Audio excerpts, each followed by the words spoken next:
Hello everyone, how we doing? Hope you're doing well. In this video, what we're going to do is take a deep dive into the mixdown of my Ancient Planet remix, which is out now on One of a Kind Records. This is a vital step in the process, as this is where everything comes together to create the pre-master, which is then sent to mastering. It's all in the mix. The mix is the most important. You have a great mix, you're going to get a great master. So we're going to walk through this project here, and I hope you'll find some useful insights that you can take with you and use in your own projects. So I do mix through plugins on the master channel. So I put those on at the very beginning. So I think it makes sense to start with those.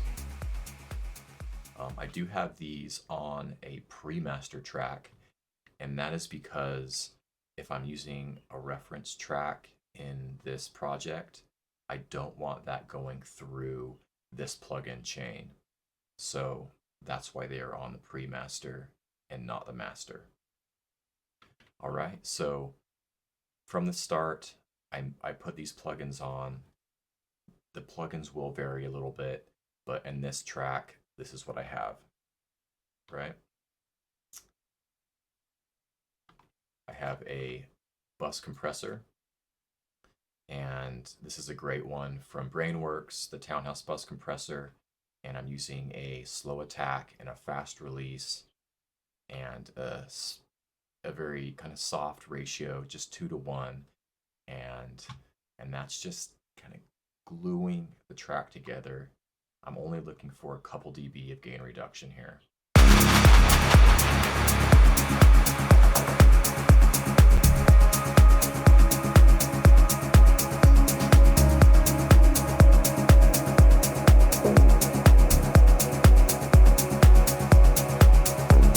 Just helps the track sit up a little bit.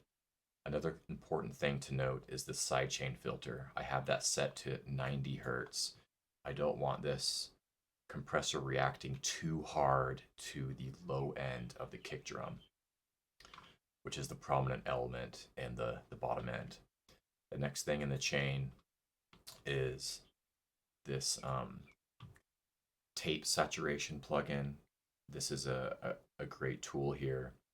Essentially, I'm just using this to add a little bit of saturation, and you're also getting, some taming of the peaks as well with this.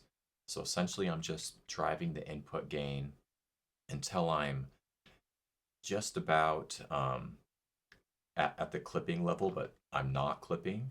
And then you use a little bit of drive to add a little bit of saturation here. And you can just adjust that to taste. You can push this plugin quite hard without it sounding too distorted, but this is a great plugin to just add a little bit of saturation, tame the peaks, and get a little extra loudness out of the track.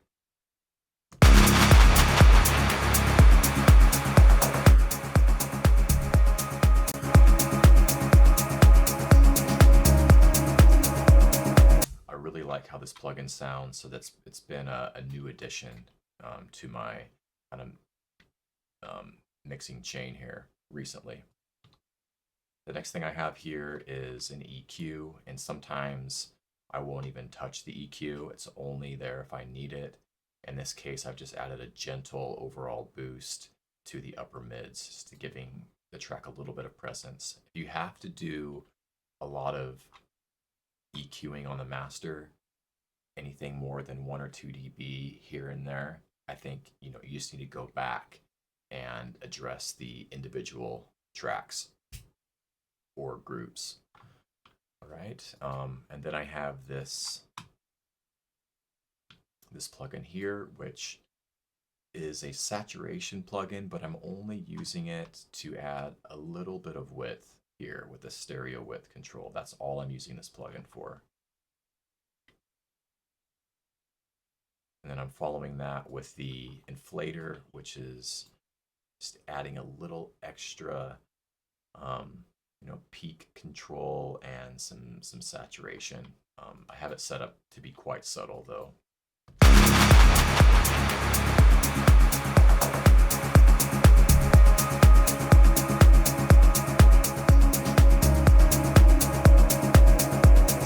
You can definitely hear the effect there.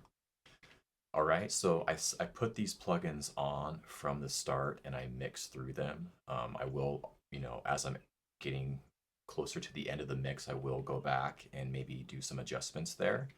But I put these on at the beginning and I just kind of leave them alone. Another thing to note is I also will a lot of times put a limiter at the end of the chain just so I can hear how the track is going to sound mastered. I'm only, I'd only be looking for maybe a couple dB of gain reduction on the limiter, but it just helps inform decisions as to, how this track will sound mastered, because that it does affect your mixing decision. So I feel like I get a better result quicker when I, mix through these plugins and mix through a limiter. And then of course at the end, I take the limiter off, and but I leave all these plugins on because it's part of my sound. All right, so I'm going to actually turn these plugins off for the rest of the video, as it's a pretty processing heavy chain, and in order for my computer to cooperate, I'm going to turn these plugins off while we're going through everything else here. Okay, so once I have that set up, I will start with the foundation of the track, and that is, setting the kick drum at a level and then just leaving it alone and mixing everything else to that kick. That's it. Thanks so much for watching.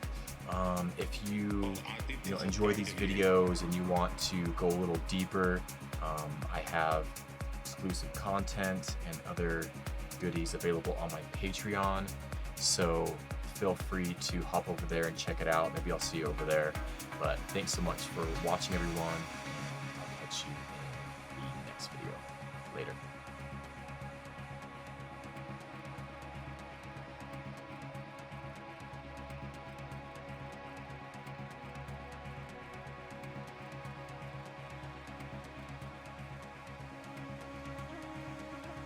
खूबसूरत शहर में और आतिथ्य सत्कार के लिए